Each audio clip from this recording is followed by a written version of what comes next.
আজকের এই নতুন গভীর বিশ্লেষণে সবাইকে অনেক অনেক স্বাগত।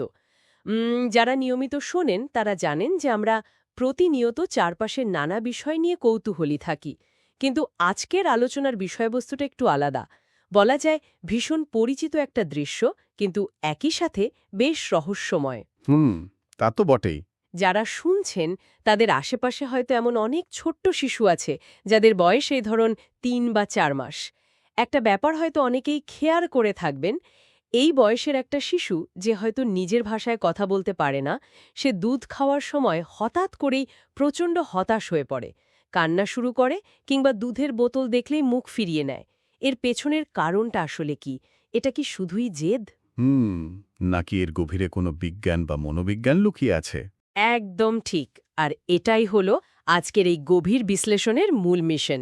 আজ আমরা better health, channel Seattle children's, Cleveland clinic এবং বেবি কেয়ার অ্যাডভাইজের মতো দারুণ সব নির্ভরযোগ্য চিকিৎসা ও গবেষণামূলক উৎসের তথ্য নিয়ে বসেছি। এই উৎসগুলো থেকে পাওয়া তথ্যের ভিত্তিতেই আমরা বোঝার চেষ্টা করব এই ছোট্ট শিশুদের মাথায় আর শরীরে আসলে কি চলছে।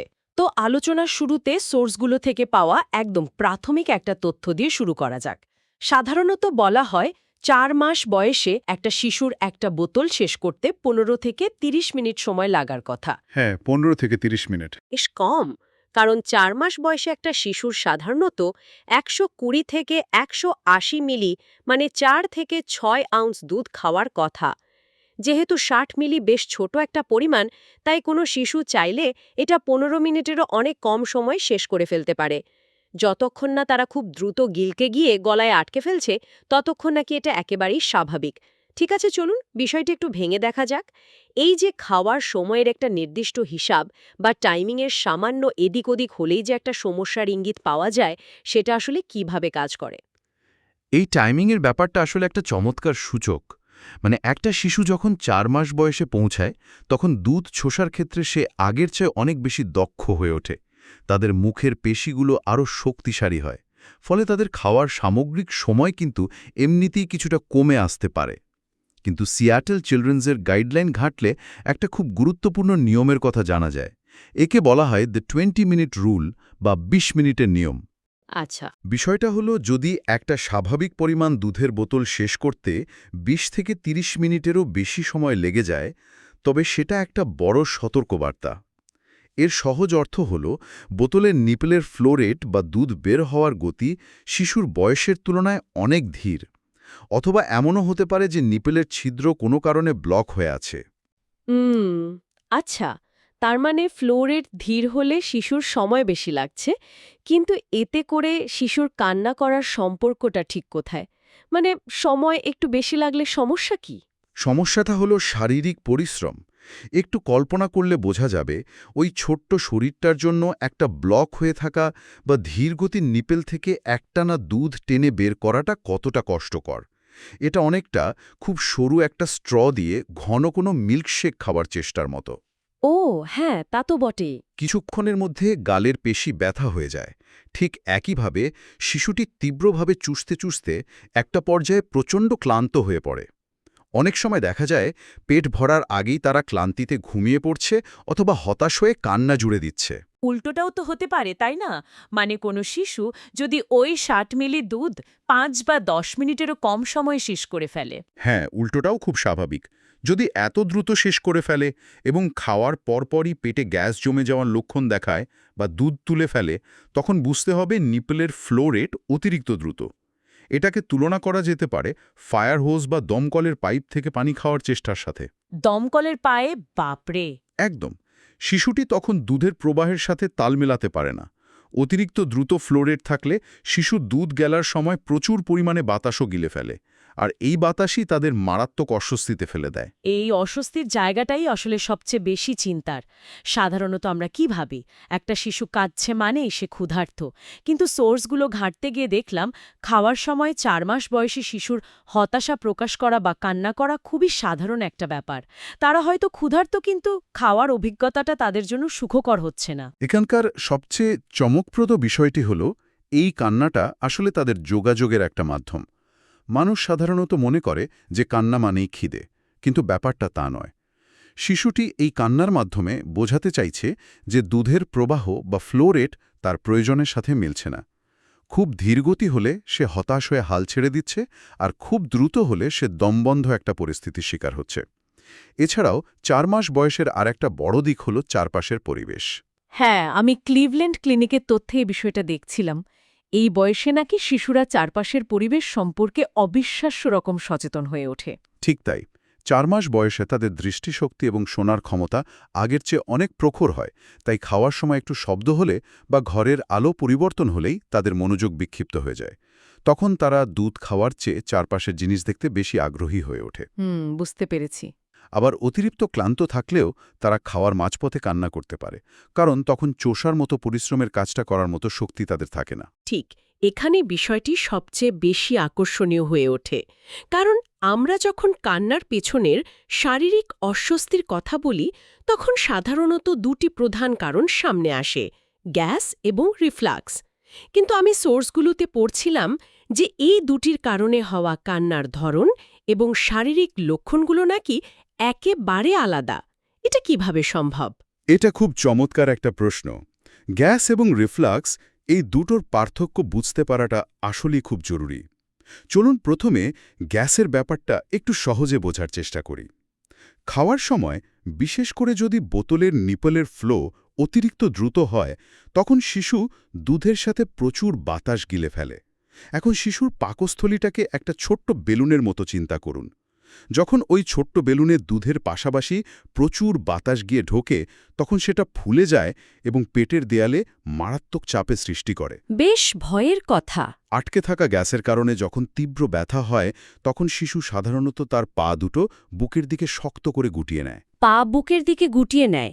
এটা কি ব্যথা কমানোর একটা স্বাভাবিক প্রবৃত্তি? ঠিক তাই, ব্যথায় তারা পা গুটিয়ে ফেলে, আর তখন তাদের পেট স্পর্শ করলে বেশ শক্ত মনে হয়। অনেক সময় পেটের ভেতর গুড়গুড় শব্দও শোনা যেতে পারে। ব্যথায় মুখ একদম লাল হয়ে যায় এবং তারা তীব্র স্বরে কাঁদতে থাকে। এই ঘটনাটা সাধারণত খাওয়ার মাঝামাঝি সময় বেশি ঘটে। আচ্ছা, গ্যাসের ব্যাপারটা তো পরিষ্কার হলো, কিন্তু রিফ্লাক্সের ক্ষেত্রে কি হয়? এর লক্ষণগুলো কি গ্যাসের চেয়ে আলাদা? হ্যাঁ, রিফ্লাক্স বা গ্যাস্ট্রোইসোফেজিয়াল রিফ্লাক্স ডিজিজ, যাকে সংক্ষেপে গার্ড বলা হয়, সেটা সম্পূর্ণ ভিন্নভাবে কাজ করে। রিফ্লাক্স হলে যেটা হয়, পাকস্থলীর ভেতরে থাকা অ্যাসিড মিশ্রিত দুধ খাদ্যনালী বা ইসোফেগাস দিয়ে আবার ওপরের দিকে উঠে আসে। আমরা বড়রা যাকে হার্টবার্ন বা বুকে জ্বালাপোড়া বলি, এটা অনেকটা সেরকম। ও আচ্ছা, তার মানে অ্যাসিডের জ্বালাপোড়া। একদম। এই অ্যাসিড অত্যন্ত কষ্টদায়ক। এর লক্ষণগুলো গ্যাসের চেয়ে বেশ আলাদা। রিফ্লাক্স হলে শিশু ব্যথায় তার পিঠকে ধনুকের মতো বা ইংরেজি সি অক্ষরের মতো পিছনের দিকে বাঁকিয়ে ফেলে। তার মানে তারা পা গুটিয়ে না নিয়ে উল্টো পিঠ বাঁকিয়ে ফেলে? একদম। তারা বোতল থেকে আক্ষরিক অর্থেই দূরে সরে যেতে চায়। তারা কয়েক ঢোক গেলার পরপরই যখন ওই অ্যাসিডের জ্বালা পোড়াটা অনুভব করে, ঠিক তখনই কাঁদতে শুরু করে। এছাড়াও ওয়েট বার্প নামের একটা ব্যাপার আছে, অর্থাৎ ঢেকুর তোলার সময় কিছুটা দুধ মুখে চলে আসা, ঘন ঘন হেঁচকি ওঠা বা কান্নার সময় গলা ভেঙে যাওয়ার মতো শব্দ হওয়া, এগুলো সবই রিফ্লাক্সের খুব জোরালো শারীরিক লক্ষণ। এই শারীরিক লক্ষণগুলোর বর্ণনা সত্যিই খুব অবাক করার মতো, কিন্তু সোর্স ম্যাটেরিয়াল ঘাঁটতে গিয়ে আমি এমন একটা তথ্য পেয়েছি যা আমাকে রীতিমতো চমকে দিয়েছে। বেবি কেয়ার অ্যাডভাইসের একটি নোটে বলা হয়েছে যে কিছু শিশু এতটাই সংবেদনশীল হয়ে পড়ে যে তারা বোতল দেখলেই বা তাদেরকে কোলে নিয়ে খাওয়ার জন্য ৪৫ ডিগ্রি অ্যাঙ্গেলে বসালেই তারা হাউমাউ করে কাঁদতে শুরু করে। হ্যাঁ, এটা খুব সাধারণ একটা ঘটনা। চেষ্টা করে বোতল ঠোঁট পর্যন্ত পৌঁছানোর আগেই তাদের এই তীব্র প্রতিক্রিয়া শুরু হয়ে যায়।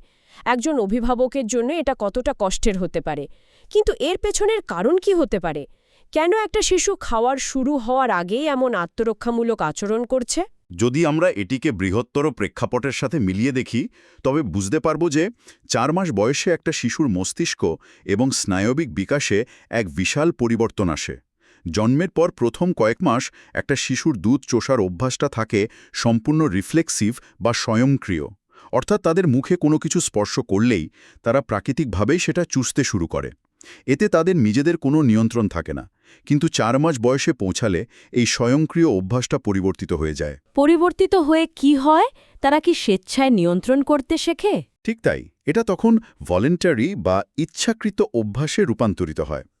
এই বয়স থেকে একটা শিশু স্বেচ্ছায় সিদ্ধান্ত নিতে পারে যে সে কখন খাবে এবং কখন খাবে না। আর ঠিক এই জায়গাতেই চলে আসে লার্নড ফিয়ার রেসপন্স বা অর্জিত ভয়ের অভিজ্ঞতার বিষয়টা। লার্নড ফিয়ার রেসপন্স মানে তারা ভয় পেতে শেখে। ব্যাপারটা একটু বুঝিয়ে বলবেন? অবশ্যই। ধরুন এর আগে রিফ্লেক্সের কারণে দুধ খাওয়ার সময় শিশুটির গলা জ্বলে গিয়েছিল বা পেটে গ্যাসের কারণে সে তীব্র ব্যথা অনুভব করেছিল।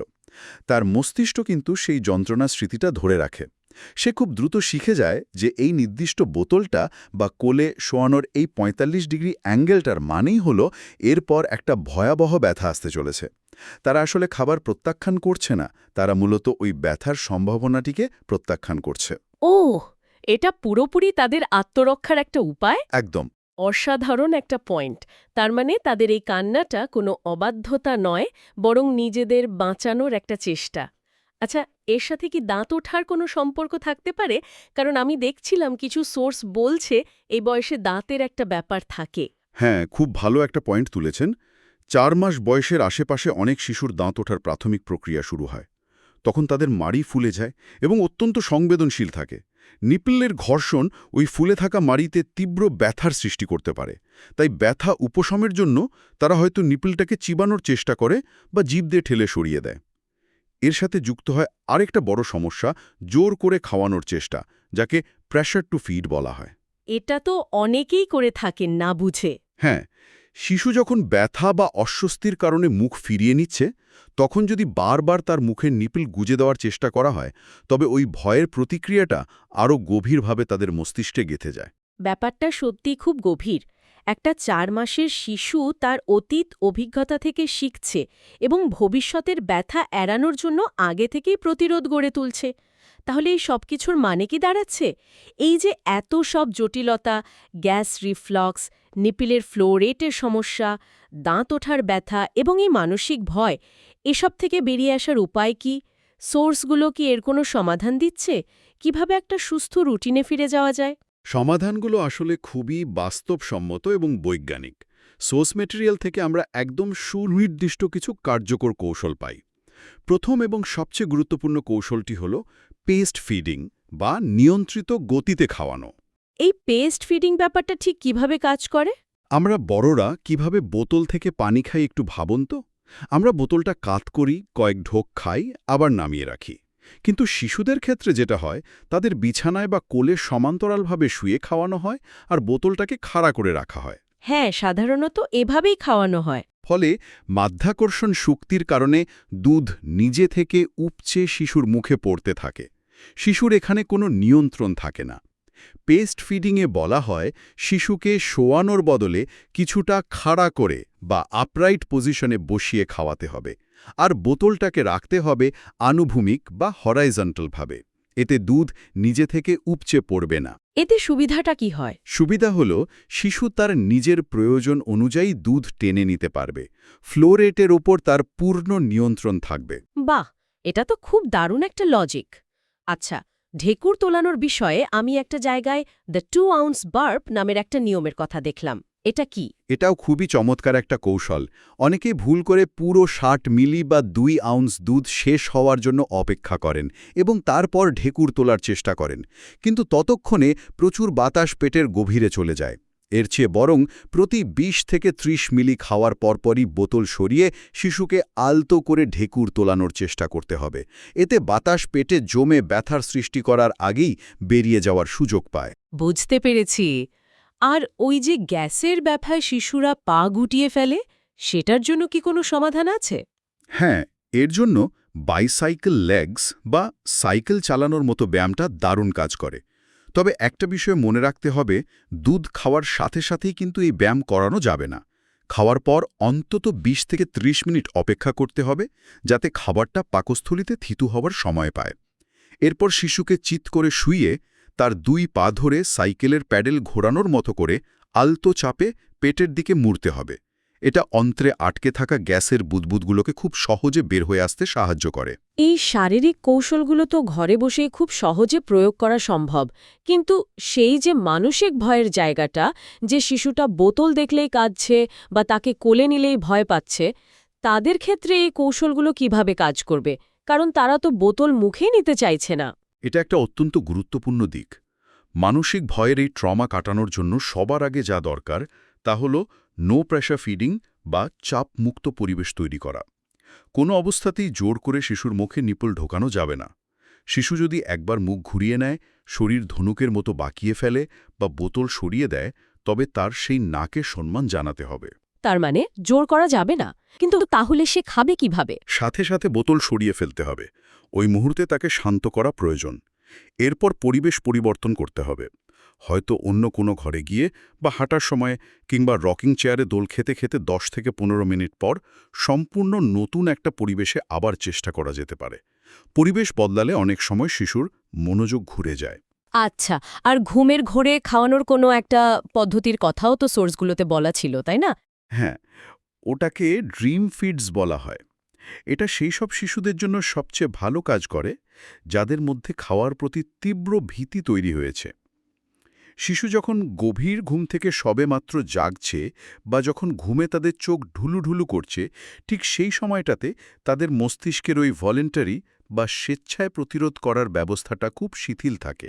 আচ্ছা, তখন তারা প্রতিরোধ করে না। একদম না। তখন তারা তাদের পুরনো স্বয়ংক্রিয় বা রিফ্লেক্সিভ চোষার অভ্যাসে ফিরে যায়। তখন তারা ব্যথা বা ভয়ের কথা ভুলে গিয়ে খুব সহজেই দুধ পান করতে পারে। এটা তো জাদুকরী একটা ব্যাপার মনে হচ্ছে। তবে এর পাশাপাশি কি এমন কোনো লক্ষণ আছে যখন ঘরোয়া এই পদ্ধতিগুলোর ওপর ভরসা না করে সরাসরি চিকিৎসকের কাছে যাওয়া উচিত? অবশ্যই, এটা কোনোভাবেই এড়িয়ে যাওয়া যাবে না। চিকিৎসা সূত্রগুলো খুব স্পষ্টভাবে বলছে, যদি এত কিছুর পরও শিশুর অবস্থার উন্নতি না হয়, তবে অবশ্যই একজন পিডিয়াট্রিশিয়ানের শরণাপন্ন হতে হবে। বিশেষ করে কিছু রেড ফ্ল্যাগ বা মারাত্মক বিপদের লক্ষণ খেয়াল রাখতে হবে। যেমন ধরুন, যদি দেখা যায় শিশুর ওজন বাড়ছে না বা উল্টো কমে যাচ্ছে, যদি প্রজেক্টাইল ভমিটিং হয়, মানে বমি তীব্র বেগে অনেক দূরে গিয়ে পড়ে, মলে যদি রক্ত বা মিউকাস দেখা যায়, অথবা খাওয়ার অনেকক্ষণ পর পর্যন্ত যদি শিশু পিঠ বাঁকিয়ে তীব্র স্বরে চিৎকার করতে থাকে, তবে চিকিৎসকের সরাসরি হস্তক্ষেপ প্রয়োজন। এর মানে হল সমস্যাটা সাধারণ গ্যাস বা রিফ্লেক্সের চেয়েও জটিল। এই সতর্ক বার্তাগুলো মাথায় রাখা সত্যি খুব জরুরি। আজকের এই পুরো আলোচনাটা যদি আমরা একটু সারসংক্ষেপ করি, তবে একটা বিষয় খুব চমৎকারভাবে ফুটে ওঠে, আর তা হল 4 মাস বয়সী একটা শিশুর এই কান্নাকাটি, বোতল ঠেলে দূরে সরিয়ে দেওয়া বা খাওয়ার সময় অস্থিরতা প্রকাশ করা, এগুলো কোনোভাবেই তাদের জেদ বা দুষ্টুমি নয়। এটা মূলত তাদের যোগাযোগের একমাত্র ভাষা। তারা এই কান্নার মাধ্যমে তাদের চারপাশের মানুষদের বোঝানোর আপ্রাণ চেষ্টা করছে যে তাদের কষ্ট হচ্ছে। হয়তো ফ্লো ঠিক নেই, গ্যাস জমেছে বা রিফ্লাক্সের কারণে গলা জ্বলছে। তারা খাওয়ার প্রত্যাখ্যান করছে না, তারা মূলত ওই কষ্টটাকে প্রত্যাখ্যান করছে। এই সূক্ষ্ম শারীরিক এবং মানসিক লক্ষণগুলো সঠিকভাবে চিনতে পারলে শিশুর সাথে আস্থার সম্পর্ক গড়ে তোলা অনেক বেশি সহজ হয়ে যায়। এটি একটি গুরুত্বপূর্ণ প্রশ্ন সামনে এনে আসে, যা নিয়ে আমাদের গভীরভাবে চিন্তা করা উচিত। আমরা দেখলাম যে মাত্র 4 মাস বয়সেই একটা শিশু তার স্বয়ংক্রিয় অভ্যাস থেকে বেরিয়ে এসে স্বেচ্ছায় সিদ্ধান্ত নেওয়া শুরু করে যে সে কখন খাবে বা খাবে না। তার নিজস্ব একটা সীমানা বা বডিলি অটোনমি তৈরি হয়। খুব সত্যি কথা। তাহলে এটা আমাদের কি শেখায়? জীবনের একদম শুরুতেই যখন একটা শিশু নিজের মুখে তার অপছন্দের কথা বলতে পারে না, তখনও যদি আমরা তার এই না বলাটাকে সম্মান করি, জোর করে কিছু চাপিয়ে না দিই এবং তার শারীরিক সীমানার প্রতি শ্রদ্ধা প্রদর্শন করি, তবে ভবিষ্যতে এর প্রভাব কতটা সুদূরপ্রসারী হতে পারে। জীবনের এই একদম প্রাথমিক ধাপে শেখা এই আস্থা ও সম্মান ভবিষ্যতে তাদের মানসিক বিকাশ এবং স্বাধীন সত্তা তৈরিতে বিশাল ভূমিকা রাখতে পারে। কি অসাধারণ এবং গভীর একটা চিন্তার খোরাক। সম্মানের শুরুটা বোধহয় জন্ম থেকেই হওয়া উচিত। একটা ছোট্ট শিশুর নাকে সম্মান জানানো যে ভবিষ্যতে সুস্থ মানসিকতার মানুষ গড়ার প্রথম ধাপ হতে পারে, তা হয়তো অনেকে এভাবে ভেবে দেখেননি। যারা শুনছেন তাদের সবাইকে অনুরোধ করব আজকের আলোচনার এই শেষ অংশটি নিয়ে নিজেদের মতো করে একটু ভাবতে। হয়তো তাদের চারপাশেই এমন অনেক শিশু আছে যাদের না বলা কথাগুলো বোঝার এবং তাদের প্রতি আরও সংবেদনশীল হওয়ার এক নতুন যাত্রা আজ থেকেই শুরু হতে পারে। আজকের মতো আমাদের এই গভীর বিশ্লেষণ এখানেই শেষ করছি। নতুন কোনো বিষয় আর নতুন কোনো দৃষ্টিভঙ্গি নিয়ে আমরা আবারও ফিরে আসব। ততক্ষণ পর্যন্ত ভালো থাকবেন, কৌতূহলী থাকবেন এবং নতুন কিছু জানার আনন্দকে সবসময় নিজের মাঝে জাগিয়ে রাখবেন।